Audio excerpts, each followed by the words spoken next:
Vamos a orar al Señor para que Él nos hable, ¿verdad? Necesitamos oír su voz. Señor Jesucristo, en esta noche estamos delante de tu presencia, Señor, y pedimos, oh Dios, tu bendición en esta hora para que hables a nuestro corazón, Señor Jesucristo. Dios maravilloso, tenemos deseo y anhelo de ser edificados en tu palabra, Señor. Lo pedimos, Señor, en tu nombre. Amén, amén, amén y amén. Vamos a tomar lectura de la Biblia en Efesios capítulo 4. Carta a los Efesios capítulo número 4. Y vamos a mirar tres versículos 17, 18 y 19. Efesios 4, 17, 18 y 19. Cuando lo haya encontrado, ya llegamos todos a Efesios 4, 17. Amén. Dice la Biblia: esto pues digo y requiero en el Señor, que ya no andéis como los otros gentiles que andan en la vanidad de su mente, teniendo el entendimiento entenebrecido, ajenos a la vida de Dios por la ignorancia que en ellos hay, por la dureza de su corazón, los cuales, después que perdieron toda sensibilidad, se entregaron a la lascivia para cometer con avidez toda clase de impureza. Amén. Pueden sentarse. Esta carta a los Efesios, en este pasaje, fíjese que el apóstol Pablo habla en negativo. O sea, dice lo que no debemos hacer. Pero claro, como no podemos aislar esta porción, tenemos que entender por qué no debemos andar así, ¿verdad? Si usted mira el versículo 1 de ese mismo capítulo, dice el apóstol Pablo: yo pues, preso en el Señor, ¿os qué? Os ruego que andéis como es digno de la vocación con que fuisteis llamados. Entonces tenemos que conectar lo que acabamos de leer con lo que viene desde allá, ¿cierto? Porque ahí hay un mandato. En el versículo 1 el apóstol dice: les ruego. Y mire que en el versículo 17 dice: requiero. O sea, en ambos casos hay un mandato, hay una orden. En una dice ruego, en la otra dice requiero. Amén. Entonces, cuando vemos la primera parte del capítulo 4, nos damos cuenta que él nos dice lo que sí debemos hacer, ¿cierto? Y nos dice: anden como es digno de la vocación con que fuisteis llamados. El andar como es digno de la vocación con la que fuimos llamados lo podemos traducir como decir: anden como se espera de alguien que tiene vida nueva. Porque en los capítulos anteriores nos viene explicando acerca de la elección, acerca de la redención, acerca del que fuimos sellados, ¿cierto? Nos recuerda todo eso, que fuimos sellados, que fuimos redimidos, que fuimos elegidos. ¿Cuál es la otra que nos dice? Ahí podemos ver, nada más en el capítulo 1 hay como 4 cositas ahí que nos dice que fuimos elegidos desde antes de la fundación del mundo para que fuésemos santos y sin mancha delante de Él, habiéndonos predestinado en amor,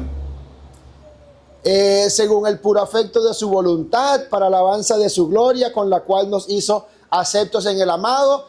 Tenemos redención por su sangre, el perdón de pecados, según las riquezas de su gracia, que hizo sobreabundar para con nosotros en toda sabiduría e inteligencia, dándonos a conocer el misterio de su voluntad, según su beneplácito, el cual se había propuesto en sí mismo, de reunir todas las cosas en Cristo, en la dispensación del cumplimiento de los tiempos. Bueno, voy al versículo 11. Tenemos herencia, habiendo sido predestinados conforme al propósito de su voluntad, a fin de que seamos para alabanza de su gloria, habiendo oído la palabra de verdad y habiendo creído en él, fuisteis sellados con el Espíritu Santo de la promesa, que es las arras de nuestra herencia, ¿verdad? Ahí tenemos varias cosas que Dios hizo. En el capítulo 2 nos dice que somos salvos por gracia, ¿verdad? Y entonces me adelanto al capítulo 4 para que entendamos que Él nos dice todo lo que implica esta nueva vida, ¿cierto? Y entonces nos dice, les pido que ustedes vivan la vida con la dignidad y la altura, o sea, dándole importancia a la vida que ustedes tienen, porque nosotros tenemos una vida nueva, y esta vida nueva no es nuestra, porque para recibir esta vida fuimos comprados, ¿cierto? Cuando decimos que fuimos redimidos, estamos diciendo que fuimos comprados, porque estábamos esclavizados del pecado y el Señor nos compró con su sangre para librarnos de la esclavitud del pecado. Y en esa libertad entonces nosotros nos entregamos a Él, le entregamos nuestro corazón y ya no somos nuestros. El camino que vivimos o el camino en el que andamos, y recuerde que la palabra camino significa forma de vida, ¿cierto? Cuando el salmista dice, guíame por el camino de rectitud, ¿qué está diciendo? Guíame o enséñame a vivir una vida recta. Eso es modo de vivir, camino. Entonces, ya no vivimos nuestro propio camino, sino que andamos en el camino del Señor. Por eso cuando alguien deja de comportarse como cristiano, ¿verdad? Que ya no se congrega, no lee la Biblia, usted lo empieza a ver cómo anda, y uno, ¿qué decimos nosotros? Es alguien que se apartó del camino, ¿cierto? Alguien que se salió del camino. Entonces, hay una dignidad, ¿cierto? Y entonces el apóstol nos dice que para vivir esa dignidad debemos revestirnos de humildad, de mansedumbre, soportándonos con paciencia, solícitos en guardar la unidad del amor, en el vínculo de la paz. Eso ya lo explica el capítulo 4 en esa primera parte.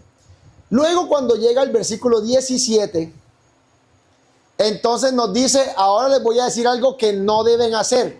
En la primera parte nos dice lo que sí debemos hacer. Esto pues digo y requiero os ruego que andéis. Habla en positivo, ¿cierto? Lo que sí tienen que hacer.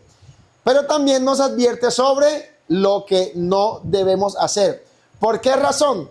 Porque si se supone, vamos a decirlo así, se supone que somos de Cristo, entonces ya las cosas de la vida pasada no deberían estar en nosotros, porque tenemos una vida completamente nueva. Las cosas viejas pasaron, quedaron atrás, quedaron sepultadas en el bautismo.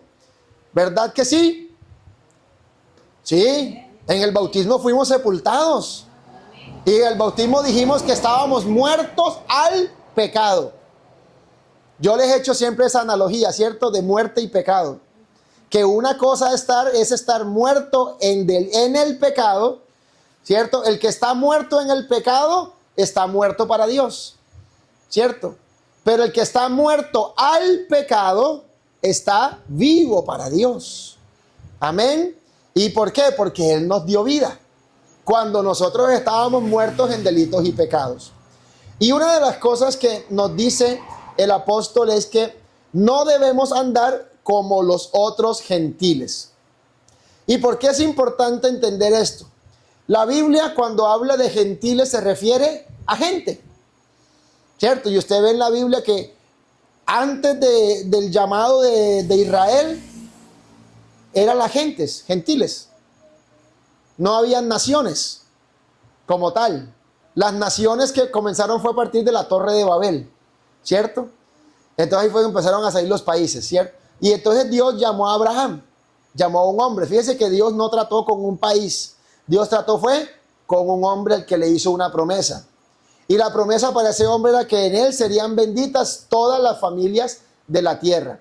Claro, por la descendencia de ese hombre, Isaac, ¿cierto? Y de Isaac nació Esaú y Jacob, ¿cierto? Pero entonces la bendición fue para Jacob. Y Dios le cambió el nombre a Jacob, se lo cambió por Israel. Y ahí nace Israel como un patriarca. No nace Israel como país. Israel como país viene a aparecer es posterior a la esclavitud. cuando ellos salen de la esclavitud de Egipto, cuando ellos llegan a Egipto, que todavía José estaba vivo, fue una familia de aproximadamente 70 personas. Pasaron esos 400 años de esclavitud y entonces, claro, se habían multiplicado, ya era bastante gente, ya no eran 70 solamente. Ellos a través del tiempo se fueron multiplicando. Pero el Señor tenía una promesa, no tanto con la nación de Israel, sino una promesa que Él le había hecho a ese hombre llamado Abraham, ¿cierto? Para cumplir su propósito de salvar a la humanidad. Entonces nosotros hasta ese momento pudiéramos ver como dos pueblos. El pueblo de Israel, ¿cierto? Que era con el que Dios trataba, a quienes les entregó la ley, a quienes les entregó pactos y les hizo promesas, y los gentiles. Pero después nos dice que de los dos formó uno solo, que se llama la iglesia. Y que la iglesia está compuesta por gente de toda tribu, de toda lengua, de todo pueblo y de toda nación. Amén. Eso quiere decir que la iglesia es el cumplimiento de esa promesa, ¿verdad? De que en Abraham serían benditas todas las familias de la tierra. Entonces Israel recibe esa promesa porque por descendencia eran hijos de Abraham, pero nosotros somos hijos de Abraham por haber creído en Jesucristo. Eso es lo que nos dice la Biblia. O sea que nos metemos en esas mismas promesas. Y entonces, ¿qué es lo que demarca esto? Que la iglesia es un pueblo diferente. ¿Qué dice el apóstol Pedro? Que somos real sacerdocio, nación santa, pueblo adquirido por Dios. O sea, nos da una categoría para que nosotros entendamos que al recibir a Jesucristo tenemos una identidad que no es la misma identidad del mundo. O sea que debe marcarse una diferencia, de algún modo tiene que verse una diferencia, y por eso el apóstol Pablo dice, ustedes no deben andar como anda la gente. ¿Por qué? Porque es que ustedes recibieron a Cristo. Ustedes tienen una nueva vida en Cristo. Entonces, ¿qué sucede? No anden como la otra gente. Y entonces nos da un panorama de cómo anda la otra gente. Y es bueno que nosotros entonces pensemos en cómo es que debemos vivir. Amén. Entonces nos dice que los gentiles, o sea, los otros gentiles, el resto del mundo, ¿cómo viven? Andan en la vanidad de su mente. Eso es lo primero que dice en el versículo 17, ¿cierto? Esto pues digo y requiero en el Señor que ya no andéis como los otros gentiles. ¿Cómo andan ellos? Ellos andan en la vanidad de su mente.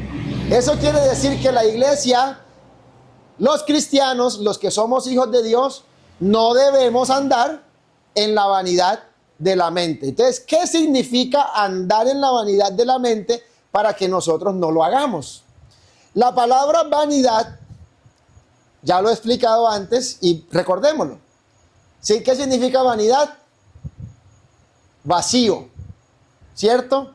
Vacío, sin propósito, sin fundamento, sin dirección, ¿cierto? O sea, cuando usted hace algo y dice, ay, esto lo hice en vano, ¿qué significa? Que el propósito con el cual lo hizo, finalmente no se cumplió. O que el fin que estaba esperando no se logró. Ay, me trasnoché en vano.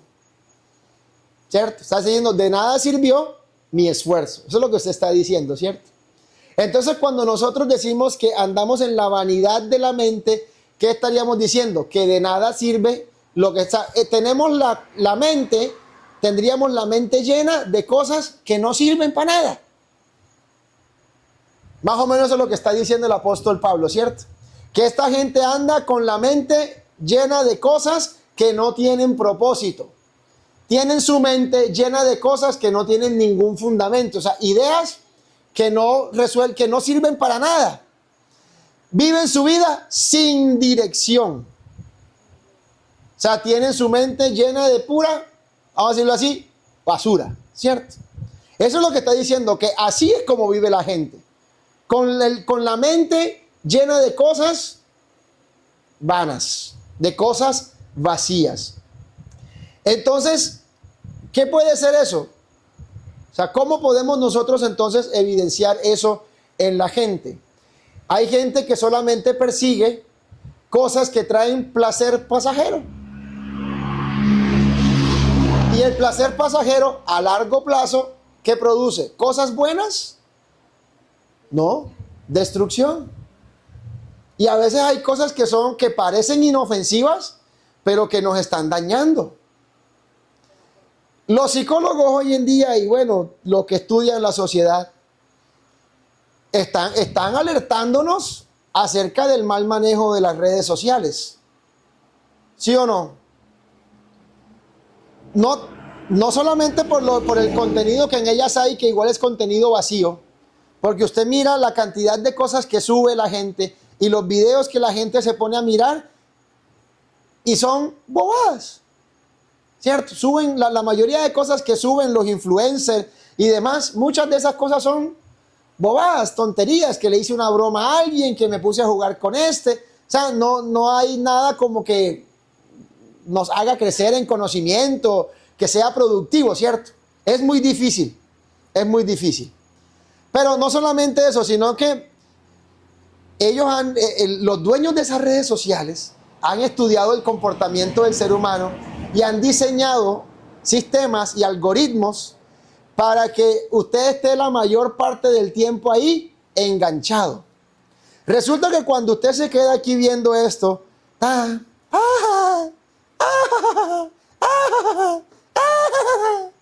se tiró, ay, se cayó, ay, mire lo que, ay, como dice, ay, mire lo que hizo. Viendo todas esas cosas, el cerebro empieza a producir como es dopamina, ¿cierto? La dopamina en sí mismo no es mala. El tema es que es una dopamina sin esfuerzo. O sea, lo que llaman dopamina barata. Eso es un término que utilizan mucho los que explican esto. O sea, es un placer instantáneo. Ya, un placer instantáneo y pasajero, porque después usted dice, ¡ay! Se me fue el tiempo. Entonces, cosas como esa es lo que la Biblia me dice. Tienen la mente llena ¿de qué? De cosas vacías. De cosas vacías. Y entonces nos hace un llamado a nosotros que no busquemos las cosas vanas. Y el mundo pasa y sus deseos. O sea, en el mundo todo es vano y pasajero. El escritor de Eclesiastés dice, vanidad de vanidades, todo es vanidad. O sea, él dice, al final del cuento, eso no produce nada. Y fíjese que si nosotros miramos la vida de Salomón, que es el escritor de Eclesiastés, y uno analiza la vida de ese hombre, uno dice, fue un hombre que tuvo de todo. No le hizo falta nada. Se dio todos los gustos que quiso en la vida. Plata. Tenía toda la, o sea, hablando de dinero, de capacidad económica, tenía toda la que quisiera. ¿Cómo será que en la Biblia cuenta que una vez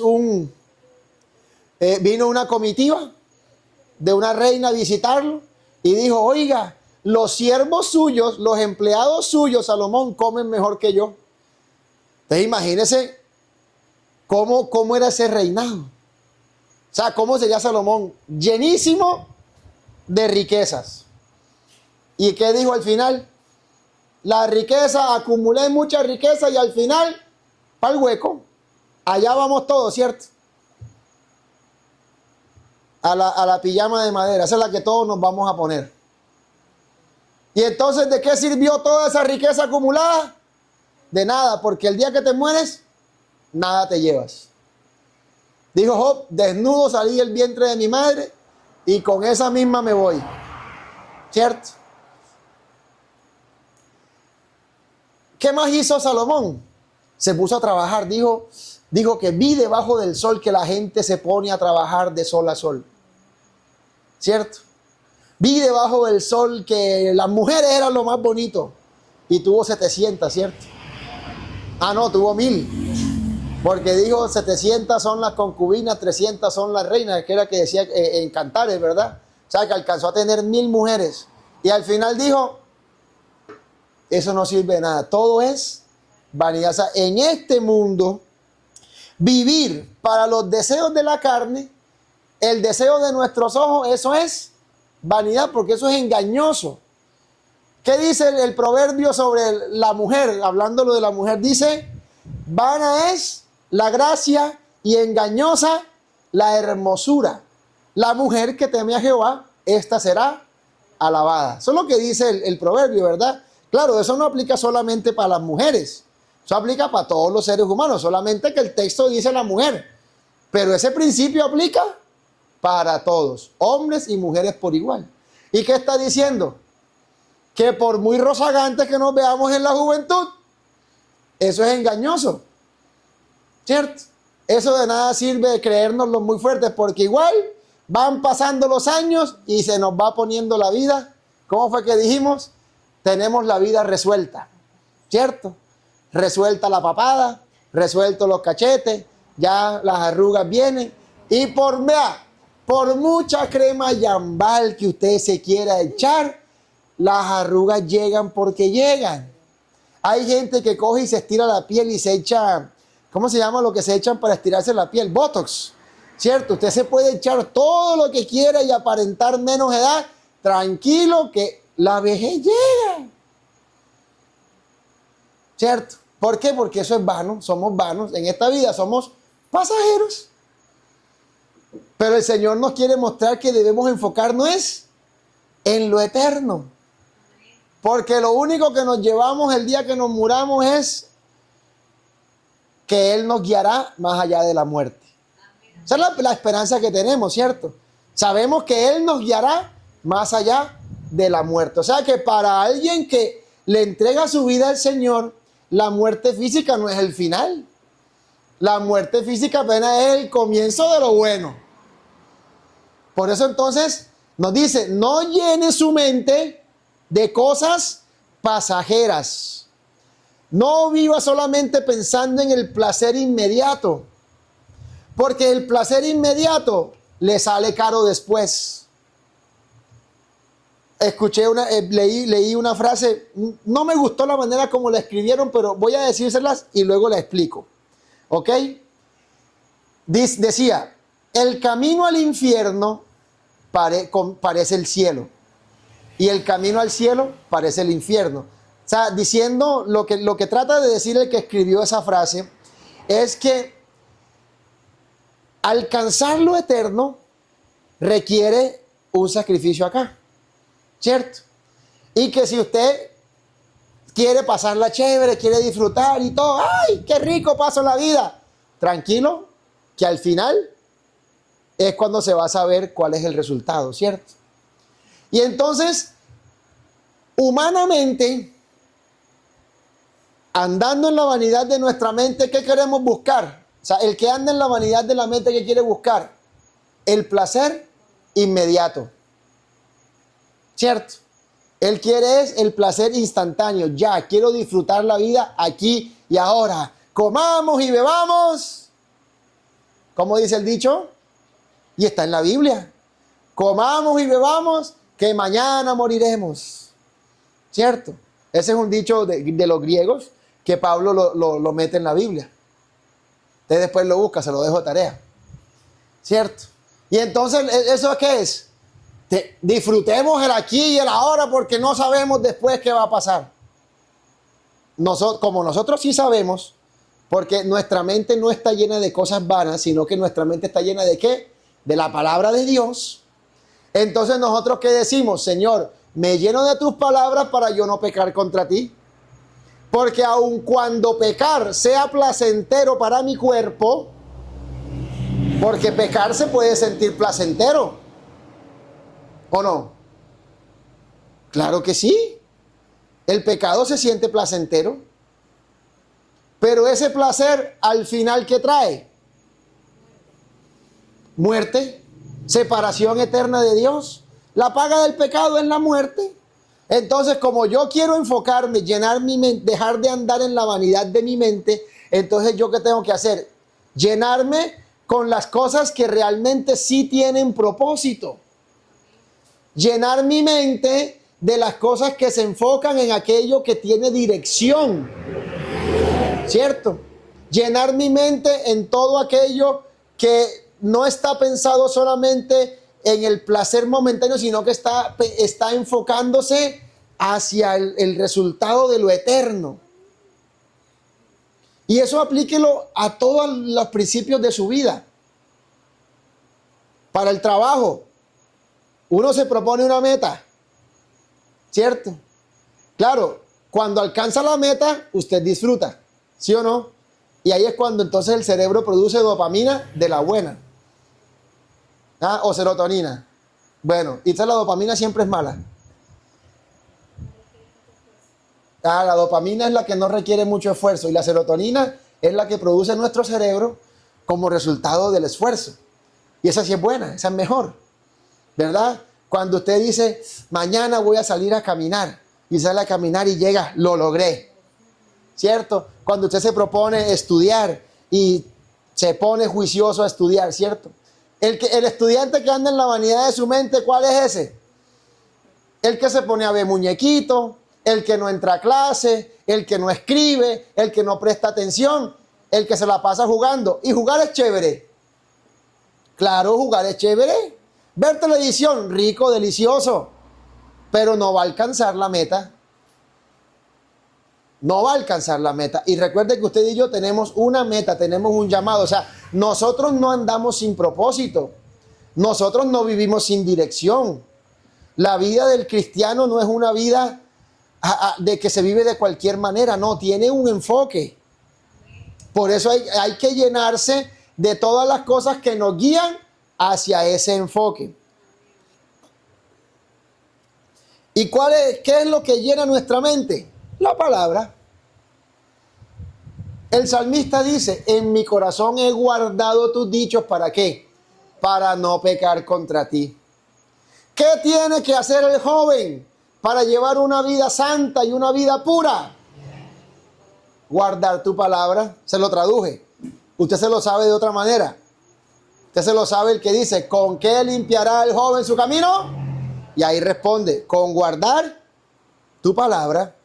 La traducción que yo le traje es, ¿qué tiene que hacer el joven para llevar una vida pura y santa? Guardar la palabra de Dios. Ese es el antídoto contra la vanidad de la mente.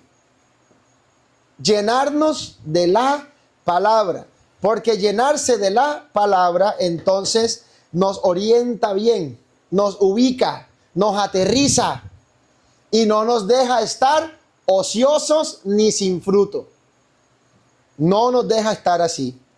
Entonces, hagamos de nuestra vida un lugar que tiene, de nuestra mente, un lugar donde que se llena de la palabra de Dios. ¿Para qué? Para que no ande como los otros gentiles que andan en la vanidad de su mente.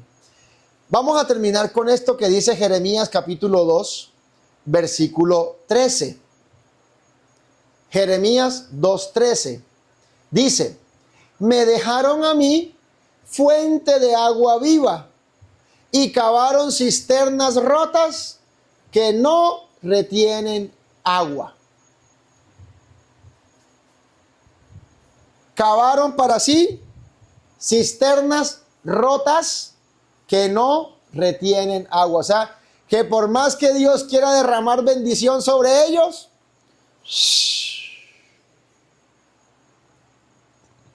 o sea, fíjense que andar en la vanidad de la mente sirve para todo. O sea, digo sirve para todo en el sentido de que nos daña todo. Andar en la vanidad de la mente nos hace daño para servir. Nos hace daño para permanecer. Nos hace daño para vivir en obediencia a la palabra. Para todo nos hace daño. Porque no entendemos cuál es el propósito de esto. Pero cuando dejamos de andar en la vanidad de nuestra mente y nos acercamos al Señor, fuente de agua viva, entonces nuestra vida deja de ser una cisterna rota y las bendiciones que el Señor nos envía, allí se quedan depositadas. Allí se quedan depositadas. ¿Ya? Luego voy a explicarles aquí rapidito, permítanme unos minuticos. ¿Por qué existe esto de cavar cisternas? Resulta que ustedes saben que Israel está en una región que es más desértica y que no es que llueva mucho, ¿ya? No es que llueva demasiado. Entonces ellos, para conservar el agua, en la roca, en la peña, hacían un hueco. Y entonces, ¿cuál es la idea? Que cuando lloviera, ese hueco se llenara. Entonces, ¿pero qué pasa? Que muchas veces la roca no era completamente sólida, sino que tenía alguna fisura o o era de algún material que se absorbía. ¿Ya? Entonces, a veces tenían que hacerle un tratamiento. ¿Para qué? Para que el agua se retuviera y no se perdiera. Entonces, el Señor utiliza ese ejemplo de cavar cisternas rotas para decirles, ustedes se han esforzado y su esfuerzo no ha servido para nada, porque hicieron el hueco y no tuvieron cuidado de taparlo bien, de cubrirlo, y entonces cuando llega la lluvia, no retienen el agua. Cuando andamos en la vanidad de la mente, el Señor manda la palabra y no la guardamos. Estamos cavando en cisterna rota, ¿cierto? O cavando una cisterna rota. O sea, una vida que por más que le echen, es como el que le echa al barril sin fondo, a la olla, ¿cierto? Se le sale, se le pierde. Y al final, ¿cómo termina? Vacío. Pero el Señor quiere que nuestra vida esté llena. Y no llena de cosas pasajeras, llena de cosas que tengan un propósito, que tengan un sentido. Amén. Y entonces por eso podemos conectar esto con el capítulo 5. Con el capítulo 5.